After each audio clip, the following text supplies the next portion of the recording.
Olá, pessoal. Nós estamos iniciando aqui mais um episódio do nosso projeto Divulga Energia e Ciência, do programa em pós-graduação em energia da Universidade Federal do ABC. Eu sou o Cássio, estou aqui hoje na companhia do Edgard, meu colega de doutorado no programa, e com nosso ilustríssimo convidado, que é o Rodinei.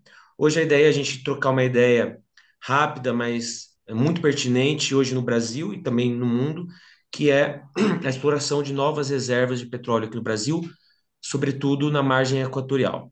Rodinei, eu vou pedir para você se apresentar e a gente vai na sequência dando uma conversada sobre esse tema.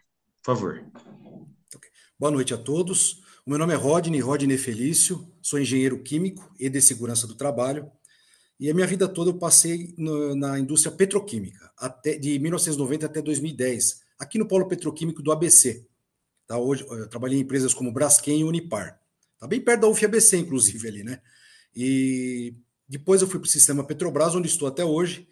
No princípio, eu fui na parte de GLP e depois, em 2018, eu fui para exploração e produção, que é o pré-sal, tá? Águas ultra profundas. Então, eu estou há 35 anos no trecho aí da engenharia química. Legal, obrigado. Então tem uma bagagem boa e eu acho que tem propriedade para, com certeza, contribuir nesse debate, desculpe, tão importante, né? Bem, nós, como você falou, temos hoje a exploração do pré-sal, que tem contribuído para a nossa matriz, né, para a nossa dependência, para o nosso consumo doméstico, mas que também tem cada vez mais exportado o petróleo brasileiro para todo o mercado, para toda a geopolítica do petróleo global, mas nós sabemos que essas reservas do pré-sal elas são finitas e uma hora a gente vai ter que entender para onde andaremos. E temos a possibilidade de novas reservas, mesmo diante, né, desse contexto climático que a gente vive. No entanto, o mundo ainda é dependente dos combustíveis fósseis.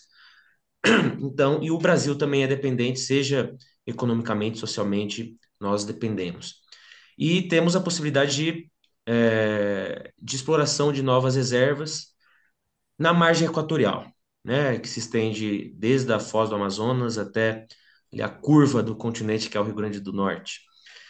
E a gente queria então entender, Rodney, qual que é o contexto, qual que é o cenário atual, o que, que a gente vai explorar, a gente não vai, o que está dependendo de, seja Petrobras, seja de leilões, seja outras empresas, ou até mesmo de é, temas que envolvam o meio ambiente e que daí se traduz na responsabilidade do IBAMA. Por favor. Bom, o contexto atual, a história começou lá em 2014, né?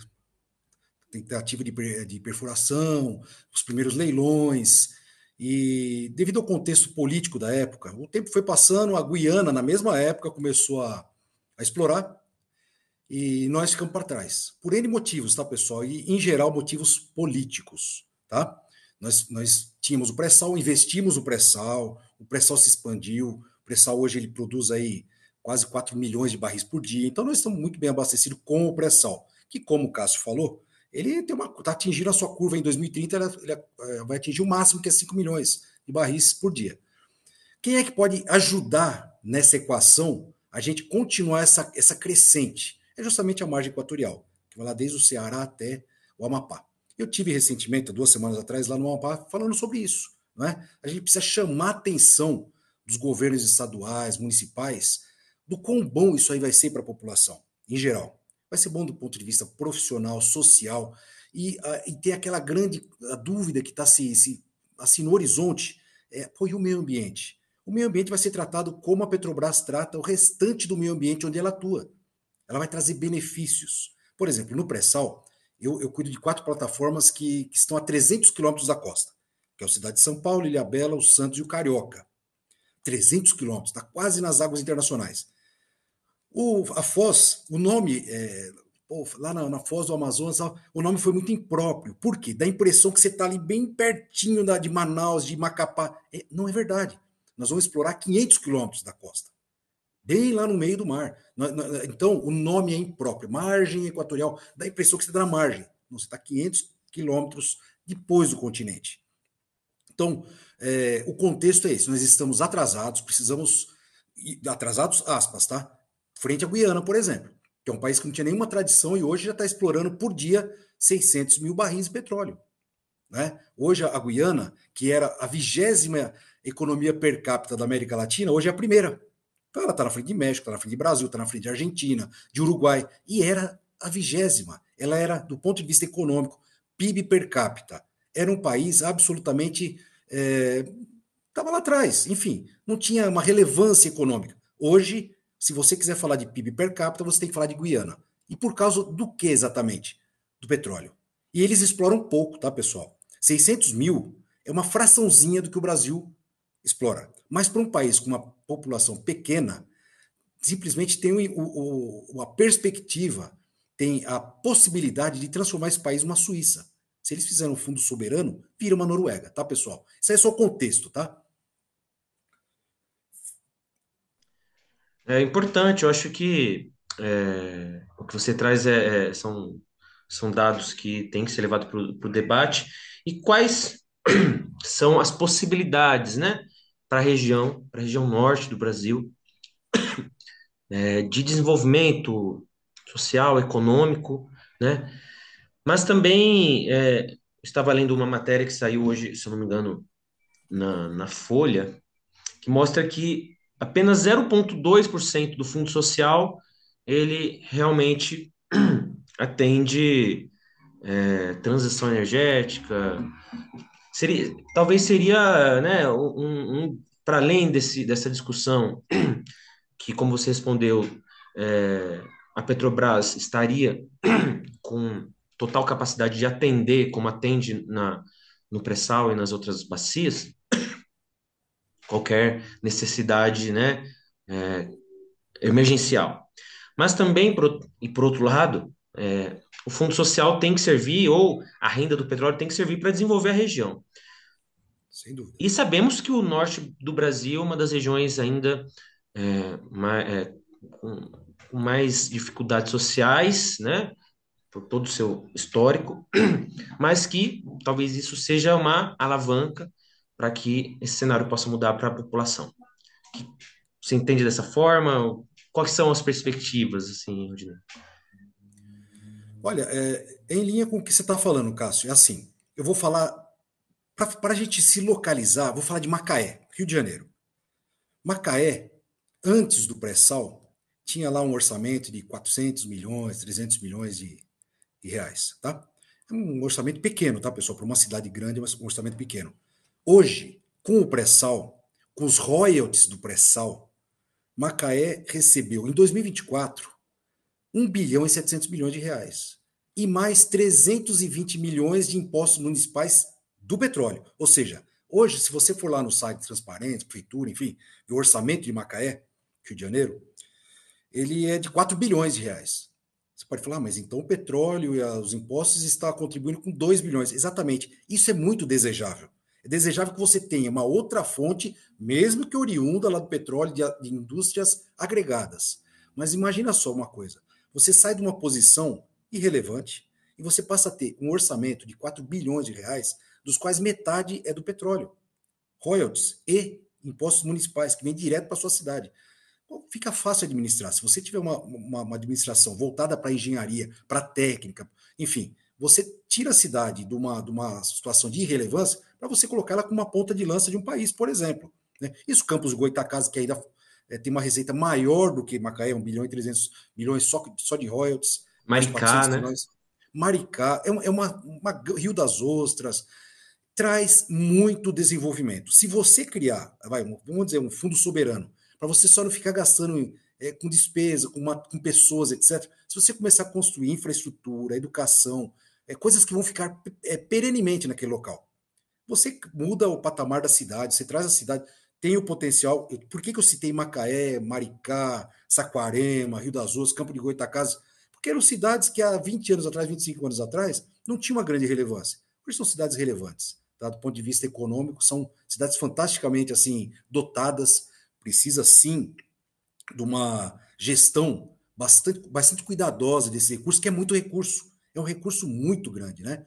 E eu vejo que lá no Amapá, eu tive lá 2 semanas atrás, Macapá, de fato, você, por exemplo, tem lá uma necessidade de construir uma ponte entre a capital e o Oiapoque, por exemplo, de 500 metros, que é uma ponte tranquila, tá? Eles não têm, eles não fazem. Você precisa, por exemplo, o pessoal da Petrobras vai para lá, tem um padrão mínimo de hotelaria. Eles não, é muito difícil você conseguir se hospedar, porque todos estão abaixo do padrão mínimo, que o mínimo é o mínimo mesmo, não tem nada de luxo, nada. Enfim, então a necessidade de infraestrutura deles é fantástica. E qual é, onde que entra a exploração ali? Você tem o potencial, inclusive nesse seminário que nós fomos, estava o vice-governador, o Teles Júnior, e eu fiquei muito feliz de ver que politicamente eles entenderam o recado. Você precisa capacitar a população, criar cursos, tinha professores da Federal do Amapá, enfim, o Teles Júnior, que é o vice-governador, tinha muita gente capacitada para mostrar para a população: olha, quais são os cursos que vocês vão precisar fazer para vocês participarem dessa riqueza, vocês fornecerem a mão de obra, o que vocês precisarão fazer aqui no Amapá, principalmente em Macapá, para atender essa riqueza que vai vir com a exploração da margem equatorial. Nós mostramos um pouco do Rio de Janeiro, como é que era, como é que ficou, quais são as possibilidades, como é que se constrói um FPSO, que é o barco que vai extrair, né? Quanto é que vem por dia num único FPSO? Vai 180 mil barris por dia. Quanto é que você vai receber, Macapá? Não é? Se você conseguir passar as barreiras ambientais e começar a fazer as prospecções, as sondagens, a extração, enfim. Então, essa foi a nossa tônica, né? Legal. E pegando essa última frase sua, né, da sonda, da prospecção, é, como que está hoje, né? Ou, se eu não me engano, houve um leilão nesses últimos meses. É, qual que é a cadeia agora, né? Coloca uma sonda, vê se tem, e qual que é o tempo para que, se vencer todos os obstáculos hoje, provar que tem reserva lá embaixo. Qual que é em quanto tempo a gente consegue, 5, 10, 8 anos, para que a gente consiga já extrair o petróleo e atender as nossas cidades internas e também para que possamos exportá-lo? Bom, pegando um pouco do gancho da Guiana, porque na Guiana é do ladinho ali, então a gente sabe que tem petróleo ali. Geologicamente falando, tem petróleo. O que estão quantificando é o tamanho do reservatório. Na Guiana, há uma expectativa já bastante acertada de 11 bilhões de barris. Então, imagina o tamanho que esse paísinho pequenininho, se você colocar o preço do petróleo a $70, você só faz uma continha de padaria.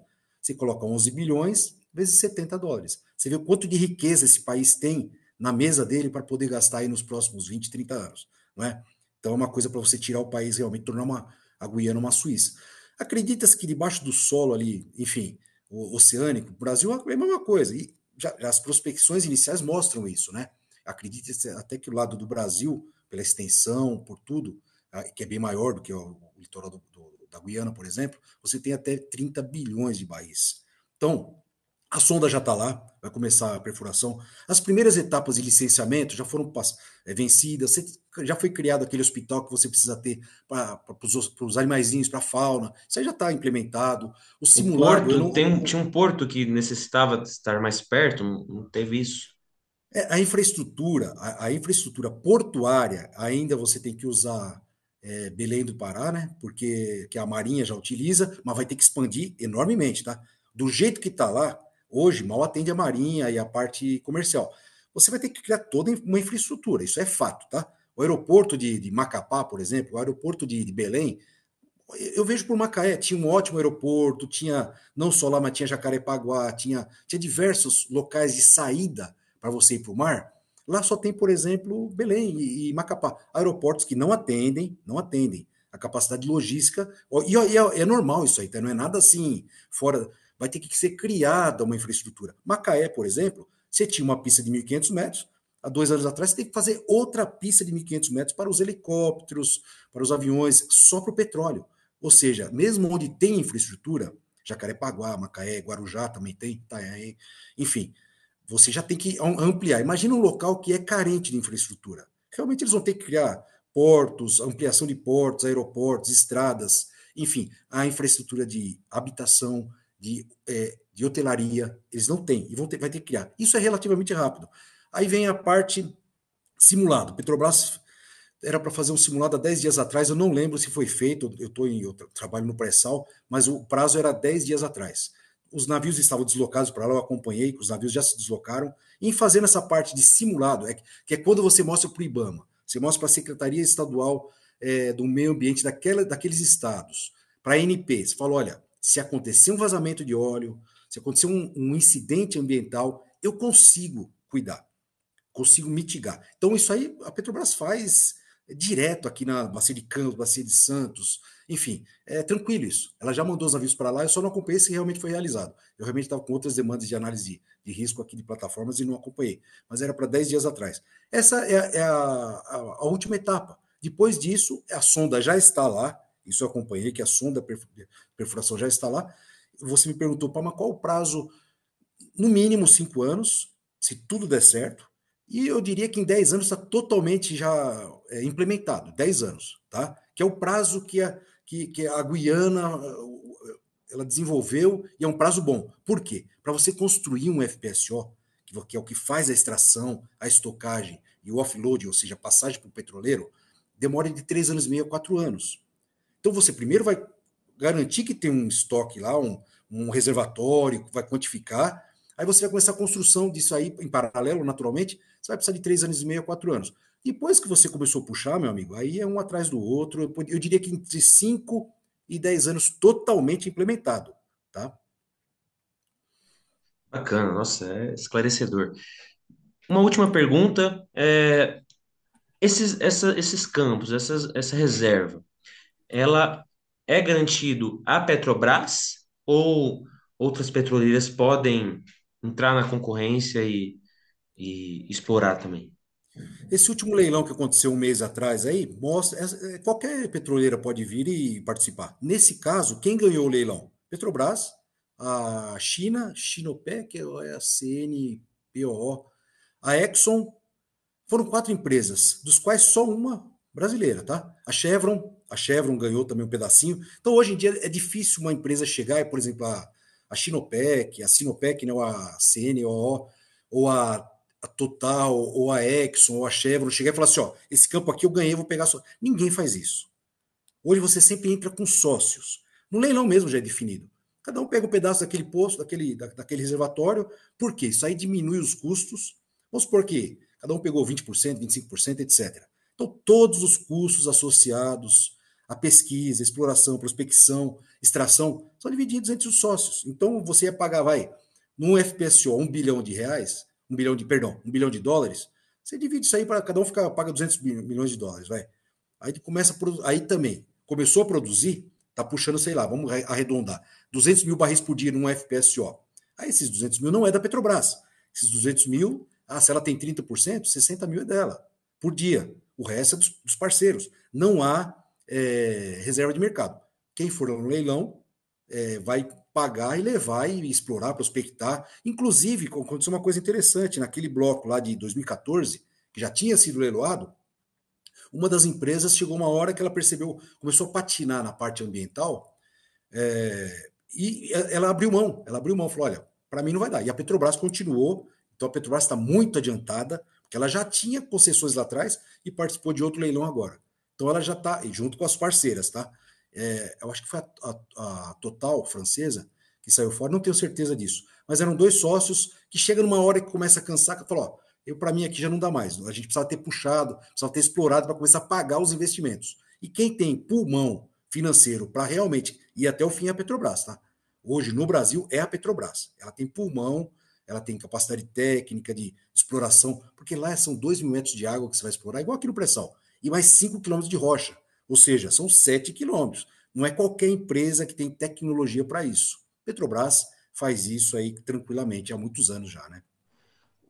O óleo lá, já dá para saber se ele é da mesma qualidade, melhor que o pré-sal ou- Não, eu não vou, não posso É, Não tem nenhuma informação sobre isso, tá? Nosso entendi. petróleo é um bom petróleo, um petróleo Uhum. para exportação de exporte para muitos países, né?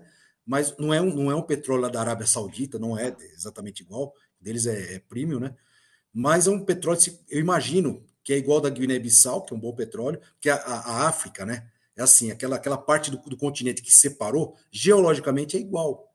É muito, igual, modo de dizer, muito similar, né?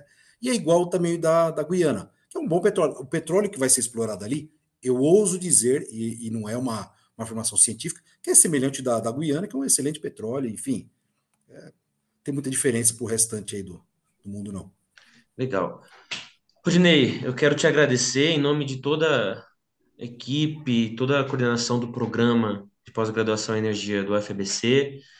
Agradecer o Edgar também que fez essa ponte em trazer, né? Você, imagino que a agenda deve ser corrida, mas abrir aí para você se despedir, e agradecer mais uma vez sua participação aqui com a gente. Não, eu que agradeço, Cássio, essas oportunidades. Eu gosto de falar sobre isso, porque é um assunto interessante, é um assunto que vai trazer muita riqueza para o nosso país, lá para a margem equatorial, aquela população tão sofrida, eles merecem, sabe, ter uma oportunidade real de avanço social, econômico e por que não dizer, ambiental também. Eu tenho certeza que a mesma seriedade que a Petrobras trata os outros campos. Sabe, você precisa ver nas plataformas que eu atendo, chega um passarinho lá, um albatroz, doente. Nós temos todo um programa para colocar qual alimento nós vamos dar para ele dentro da plataforma, que vai ser chamado um helicóptero para levar o bichinho doente para a margem, para o continente. Então tem todo um tratamento, um respeito ambiental. Eu espero realmente que a qualquer tipo de diferença política haja um entendimento para que aquela população possa ser beneficiada com essas receitas que vêm dos royalties do petróleo. Eu que agradeço a oportunidade. Um abraço para vocês, um abraço para o Edgar também. Muito obrigado pela oportunidade. Legal. Pessoal, encerrando aqui mais um episódio do Divulga Energia e Ciência do programa de pós-graduação em energia do UFBC. Até a próxima.